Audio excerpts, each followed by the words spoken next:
আমার ভিডিও ছাত্রছাত্রী, আশা করি তোমরা সবাই ভালো আছো। আজকে তোমাদের সঙ্গে যে গুরুত্বপূর্ণ বিষয়টি নিয়ে আলোচনা করব সেটা হলো মাধ্যমিক জীবনবিজ্ঞান দ্বিতীয় পর্যায়ক্রমিক মূল্যায়ন আগস্ট মাসে যে দ্বিতীয় ইউনিট টেস্টের যে পরীক্ষাটি হবে সেই পরীক্ষার জীবনবিজ্ঞান বিষয়ের পাঠ্যক্রম, নম্বর বিভাজন, প্রশ্ন কাঠামো এবং এর সাথে সাথে যেটা খুব গুরুত্বপূর্ণ সেটা হলো সাজেশান।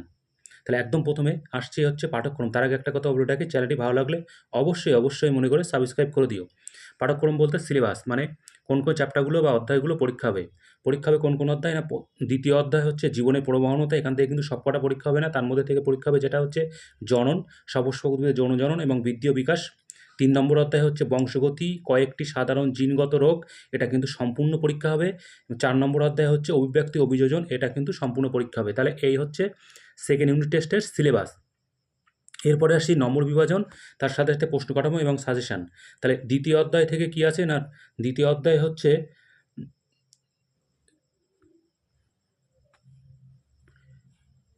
কত নম্বরে প্রশ্ন থাকবে না, 12 নম্বরে কিন্তু এখান থেকে প্রশ্ন হবে। প্রশ্নগুলো কেমন কেমন থাকবে বলে রাখি। 1 গুণ 3 মানে হচ্ছে 1 নম্বরের এমসিকিউ থাকবে 3টি, 1 গুণ 2 মানে একটি বাক্যে উত্তর দাও এরকম প্রশ্ন থাকবে 2টি, 2 নম্বরের প্রশ্ন থাকবে কিন্তু 1টি, যেটা সংক্ষিপ্ত প্রশ্ন বলে থাকি, এবং 5 নম্বরের প্রশ্ন থাকছে কিন্তু 1টি। তাহলে মোট 12 নম্বরের কিন্তু এখান থেকে পরীক্ষা হবে এবং প্রশ্নের কাঠামোটাও তোমরা দেখে নিয়েছো। এরপরে আসছি আমি বলে রাখি 1 নম্বরের জন্য প্রশ্নগুলো যে আছে, 1 নম্বরের জন্য যে প্রশ্নগুলো, তার জন্য অলরেডি আমার চ্যানেলে এমসিকিউ টাইপের প্রশ্ন আপলোড করে দেওয়া আছে এবং একটি বইয়ের এক্সারসাইজ সলভ করা আছে। সেখান থেকে কিন্তু 1 নম্বরের সমস্ত প্রশ্নের উত্তর তোমরা পেয়ে যাবে। আশা করি ওইগুলো সলভ করলে এখান থেকে 1 নম্বরের সমস্ত প্রশ্নের উত্তর পেয়ে যাবে। এর সাথে সাথে বলে রাখি সেকেন্ড ইউনিট টেস্টের সাজেশান, এর সাথে সাথে কিন্তু টেস্টের সাজেশান, এর সাথে সাথে কিন্তু মাধ্যমিকের সাজেশান। তাহলে এক কথায় বলে রাখলে এই প্রশ্নগুলো ভালো করে পড়লে তুমি কোন কোন জায়গায় সুবিধা পাবে না, সেকেন্ড ইউনিট টেস্টে পাবে এবং ফাইনালেও কিন্তু এখান থেকে আসার সম্ভাবনা প্রবল। মানে মূল কথা হচ্ছে মাধ্যমিকের দিকে লক্ষ্য রেখে কিন্তু সাজেশানটা তৈরি করা হয়েছে। তাহলে প্রথমে চলে যাচ্ছি আমরা 2 নম্বরের প্রশ্নে। 2 নম্বরে কী কী প্রশ্ন আছে দেখে নাও। সংক্ষিপ্ত উত্তর ভিত্তিক প্রশ্ন 2 নম্বর, দ্বিতীয় অধ্যায় থেকে যে চ্যাপ্টারগুলো পরীক্ষা হবে তার মধ্যে থেকে বলে রাখছি।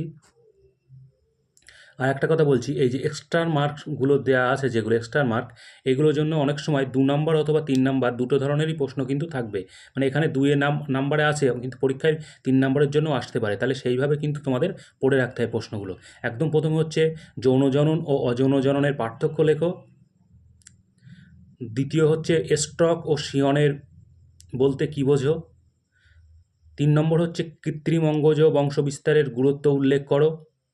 4 নম্বর হচ্ছে স্বপরাগযোগ ইতর পরাগযোগের মধ্যে পার্থক্য লেখো। এটা কিন্তু বলে রাখছি আগেই।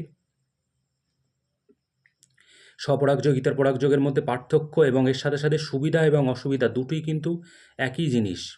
তাহলে পার্থক্যটা যদি ভালো করে পড়ে রাখা হয় তাহলে এর মধ্যে থেকে সুবিধা অসুবিধা দূরই পারা যাবে। এখান থেকে প্রশ্ন কেমন আসতে পারে এরকম যে স্বপরাগযোগের একটি সুবিধা অসুবিধা লেখো।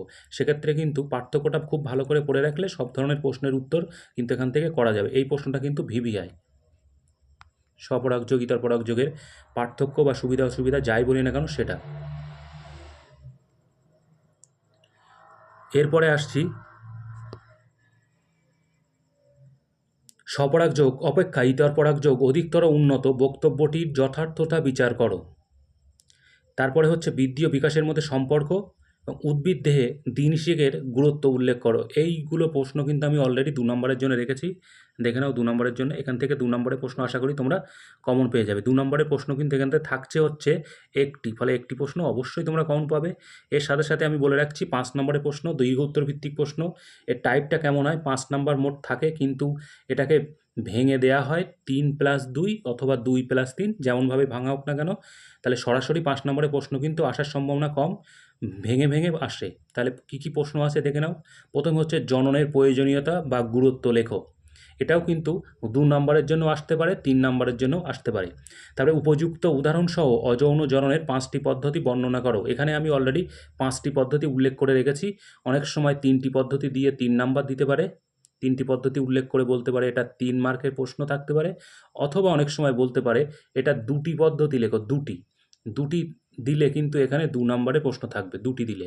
তাহলে এখান থেকে কিন্তু অনেক ধরনের প্রশ্ন থাকতে পারে। এরপরে হচ্ছে মাইক্রো প্রোপাগেশন কীভাবে সম্পন্ন করা হয়, এটা কিন্তু 3 নম্বরের প্রশ্ন।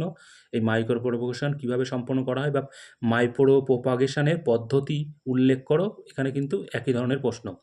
এরপরে চলে যাব আমরা সপুষ্পক উদ্ভিদের যৌন জননের নিম্নলিখিত 3টি পর্যায়ের ঘটনাগুলি বিবৃত করো। 3টে পর্যায়ের ঘটনা, সেই ঘটনা কিন্তু উল্লেখ করা আছে এখানে। জননকোষ বা গ্যামেট উৎপাদন, দ্বিতীয় হচ্ছে নিষেক, তারপরে হচ্ছে ভ্রূণ সৃষ্টি ও উদ্ভিদ গঠন। এটা কিন্তু এবারের জন্য ভিভিআই। এই প্রশ্নটা কিন্তু এবারের জন্য ভিভিআই। এই সপুষ্পক উদ্ভিদের যৌন জননের 3টি পর্যায়ের ঘটনা উল্লেখ, এটা কিন্তু ভিভিআই। তাহলে এই চ্যাপ্টার প্রশ্ন মোটামুটি এখান থেকে পড়লে আশা করি এখান থেকে 2 নম্বরের এবং 5 নম্বরের প্রশ্নে তোমরা একটা করে কমন অবশ্যই পেয়ে যাবে। এরপরে আসছি তৃতীয় অধ্যায়। তৃতীয় অধ্যায়ের নম্বর টোটাল থাকছে হচ্ছে 14 নম্বর। 14 নম্বরে কিন্তু এখানে পরীক্ষা হবে।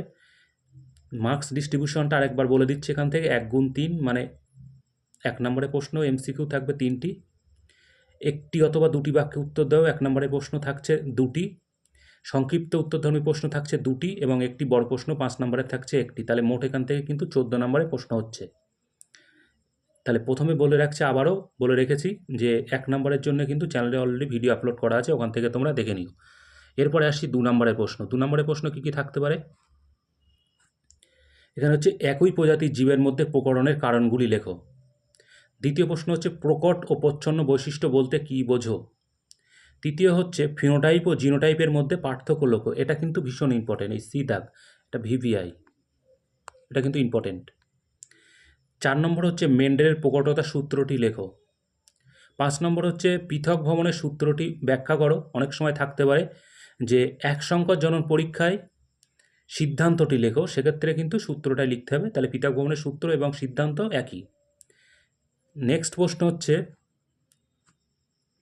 বাবা ও মায়ের ওপর অপত্য লিঙ্গের নির্ধারণের কারণ গুরুত্ব বেশি একটি কোরাসের মাধ্যমে দেখাও।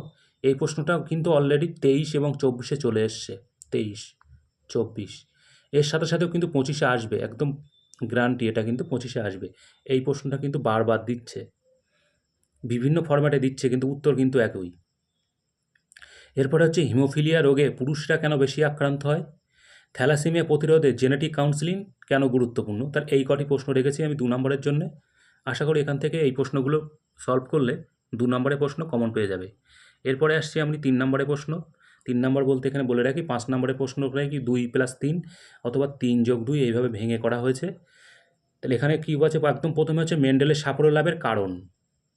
এই কারণ কিন্তু অনেক সময় 3টি লিখতে দিতে পারে অথবা 2টি লিখতে দিতে পারে। তাহলে যেমন যেমন লিখতে দেবে, যেমন যেমন মার্কসের আসবে প্রশ্নটা কিন্তু তেমনভাবে লিখতে হবে। এরপর হচ্ছে মেন্ডেলের নির্বাচিত সাতজোড়া বিপরীতধর্মী বৈশিষ্ট্যগুলি লেখো। পরীক্ষার সময় কিন্তু কোনো মতেই সাতজোড়া বিপরীতধর্মী বৈশিষ্ট্য একসঙ্গে লিখতে দেয় না। এর মধ্যে থেকে এমসিকিউ প্রশ্ন আসে, 1 নম্বরে প্রশ্ন আসে, 2 নম্বরে প্রশ্ন আসে। 2 নম্বরে প্রশ্ন বললো কি না 2 জোড়া বিপরীতধর্মী বৈশিষ্ট্য উল্লেখ করো অথবা 3 জোড়া বিপরীতধর্মী বৈশিষ্ট্য উল্লেখ করো। এরকম ধরনের এই ফরম্যাটের প্রশ্নটা কিন্তু এই বি নম্বরের প্রশ্নটা কিন্তু থেকে আসে। তাহলে 7টায় পড়ে রাখলে আশা করি এখান থেকে যে টাইপের প্রশ্ন আসুক না কেন সমস্ত প্রশ্নের উত্তর কিন্তু করতে পারবে তোমরা। নেক্সট চলে যাচ্ছে আমি, মেন্ডেল কেন মটর গাছকে পরীক্ষার জন্য মনোনীত করেছিলেন। এটারও একই কথা, না এটা 2 এবং 3 দুটো ধরনেরই প্রশ্ন হতে পারে। এরপরে আসছি মেন্ডেল এক সংখ্যার জন্য পরীক্ষাটি একটি ক্রসের সাহায্যে দেখাও। এখানে কিন্তু 3 নম্বরের থাকবে। হিমোফিলিয়া রোগের কারণ ও লক্ষণ লেখো। দুটোই কারণ রেখেছি, কারণ এখানে কারণ এবং লক্ষণ দুটোতেই আসতে পারে অথবা একটি একটি করে আসতে পারে, তাহলে দুটোতেই তোমরা কিন্তু পড়ে রাখবে। এরপরে হচ্ছে মেন্ডেলের বংশগতি সূত্রের সংক্রান্ত ব্যতিক্রম একটি উদাহরণের সাহায্যে ব্যাখ্যা করো। এই ব্যতিক্রমের উদাহরণ কিন্তু পরীক্ষায় বারবার আসে, আবারও বলছি ব্যতিক্রমের উদাহরণ কিন্তু অসম্পূর্ণ প্রকটতার যে উদাহরণ সেটা কিন্তু বারবার আসে, এটা কিন্তু খুব ভালো করে পড়ে রাখবে। এরপরে আসছি বর্ণাঢ্যতা রোগের কারণ ও লক্ষণ কী কী। এটারও একই জিনিস, কারণ এটা 2 অথবা 3, এই প্রশ্নটা কিন্তু 2 অথবা 3 দুরকম ধরনের প্রশ্ন কিন্তু হতে পারে। তোমরা তাহলে এমনভাবে পড়ে রাখবে যাতে 2 এবং 3 উভয় প্রশ্নের উত্তর কিন্তু তোমরা করতে পারো। এই হচ্ছে 5 নম্বরের প্রশ্ন। এরপরে চলে যাবো নেক্সট অধ্যায়, 4 নম্বর অধ্যায়। সেখান থেকেও তুমি একই নম্বরে প্রশ্ন আসছে। টোটাল মার্কস কিন্তু থাকছে এখানে 14। বিভাজনটা বলে দিচ্ছে আবার 1 গুণ 3, মানে 1 নম্বরের প্রশ্ন 3টে থাকছে যেটা এমসিকিউ। 1 নম্বরের প্রশ্নে 2টো থাকছে, একটি অথবা দুটি বাক্যে উত্তর দাও। 2 নম্বরের প্রশ্ন 2টি থাকছে এবং 5 নম্বরের প্রশ্ন 1টি থাকছে। তাহলে মোট থাকছে এখানে 14। তাহলে 14, 14 এবং 12 এইভাবে কিন্তু মার্কস ডিভিশন থাকছে। 14, এরপর আগে ছিল 14 এবং তার আগেরটা ছিল 12। এই কিন্তু হচ্ছে মোট 40 নম্বরের প্রশ্ন। একদম প্রথম প্রশ্নটা দেখে নাও, 2 নম্বরের প্রশ্ন। এখান থেকে আশা করি এই কটা প্রশ্ন সলভ করলে এখান থেকে 2 নম্বরের প্রশ্ন অবশ্যই তোমরা কমন পেয়ে যাবে। প্রথমে হচ্ছে গরম তরল স্যুপ কীভাবে সৃষ্টি হয়েছিল। দ্বিতীয় হচ্ছে মাইক্রোস্ফিয়ার মডেল কাকে বলে। 3 নম্বর হচ্ছে রঙের ব্যবহার অপব্যবহারের সূত্রটি ব্যাখ্যা করো। 4 নম্বর হচ্ছে ল্যামার্কের মতবাদের বিপক্ষে 2টি উদাহরণ দাও। তা 5 নম্বর হচ্ছে নয়া ডারউইনবাদ কী? প্রত্যেকটা প্রশ্ন কিন্তু এখানে ইম্পর্টেন্ট, কোনোটাই বাদ দেওয়া চলবে না। এরপরে আসছে হচ্ছে ডারউইনের দুটি ত্রুটি উল্লেখ করো। নিষ্ক্রিয় অঙ্গ কাকে বলে? উদাহরণ দাও। সুন্দরী গাছ তার দেহের অতিরিক্ত লবণ কীভাবে রেচিত করে? শিম্পাঞ্জিরা খাওয়ার জন্য কীভাবে উইপোকা শিকার করে তা ব্যাখ্যা করো। মৌমাছির একটি আচরণ উল্লেখ করো এবং উটে লোহিত রক্তকণিকার বৈশিষ্ট্য উল্লেখ করো। এখান থেকে 2 নম্বরের প্রশ্ন কিন্তু অনেক কটাই রেখেছি। এরপরে হচ্ছে বাষ্পমোচনের রোধে ক্যাকটাসের দুটি অঙ্গসংস্থানগত অভিযোজন উল্লেখ করো। চ্যাপ্টারটা একটু ছোট, কিন্তু এখান থেকে প্রশ্ন আসবে 14 নম্বরের, ফলে এখান থেকে প্রশ্নটা এমনভাবে পড়ে রাখতে হবে যাতে সমস্ত প্রশ্নের উত্তর কিন্তু তোমরা পরপর করতে পারো। তার জন্য এখানে কিন্তু উত্তর এইভাবে করেছি। এর মধ্যে থেকেই কিন্তু 3 নম্বরের প্রশ্ন একটা দুটো আসতে পারে।